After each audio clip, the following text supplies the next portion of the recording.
Alright guys, it's been a minute since I update you. I feel I just haven't uploaded, I haven't had time to upload. Update on the Foxbody 4i swap. Alright. It's basically done. All I'm missing is the fuel lines and the stupid clutch cable. As soon as this car was auto swapped, and the clutch cable quadrant hasn't felt clutch pressure in a while, so as soon as I put some clutch pressure on that, it snapped. So I gotta order an aluminum or a billet clutch cable quadrant. And apparently I have to, since this car was carbureted before, it originally came carbureted, all the fuel lines don't match up to the SN95.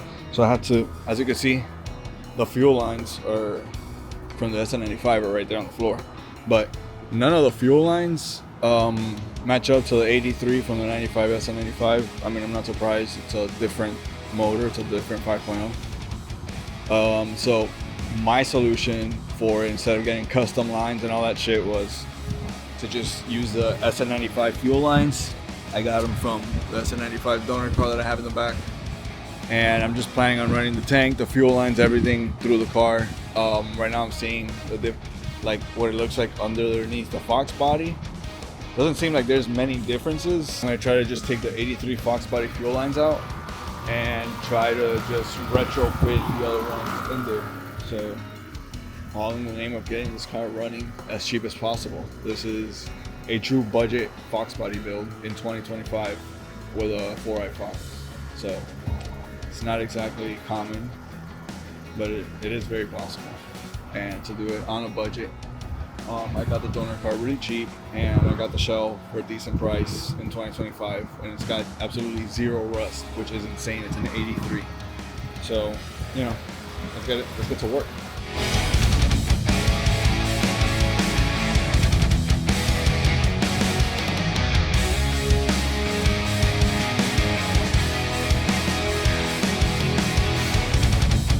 And I'm taking out the fuel lines, the original 83 fuel lines.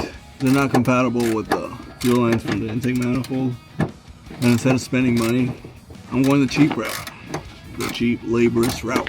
Instead of getting custom made fuel lines and taking it to a shop and have them do it, or me go buy more material and do custom fuel lines and stuff like that, I'm just gonna try and use the full SN95 fuel line assembly and retrofit it into this 83 Fox, which honestly I don't think it should be that much of an issue. You know, I fit everything else in the car, so why not the fuel lines, right? So we'll see how it goes. I've never done this before, but just because you've never done something doesn't mean you can't do it. I had to chop up the stock 83 fuel lines, which I really didn't want. The car had subframe connectors, and I'm not gonna chop up the subframes connectors for the fucking old fuel lines. So these got chopped up.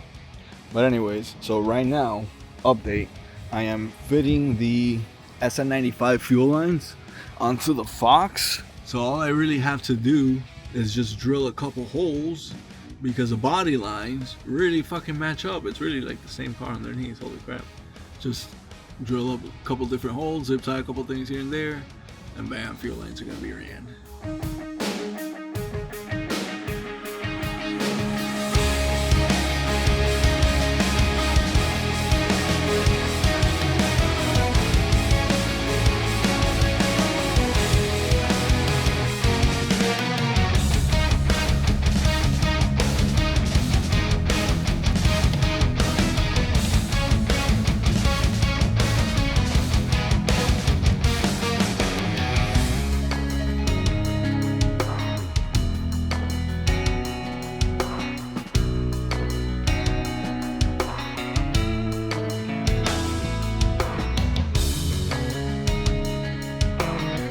Alright guys, as you can see from my face, I have been beat up by this car once again.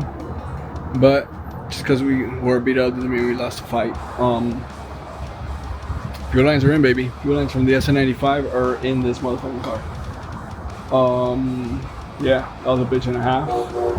I had to cut the fucking subframe connector, which I didn't want to do, just to make room, just so I could like sit flush. So whatever, I just gotta go to a weld shop and get it welded. And I also have to order a fuel return clip because I fucked it up taking it out of the SN95, and I couldn't get one in the auto parts store, so I had to order it from like LMR or some bullshit. What else? I also had to order a clutch cable quadrant, and then after that the wiring, and we will turn this sucker on. So almost there. Stay tuned.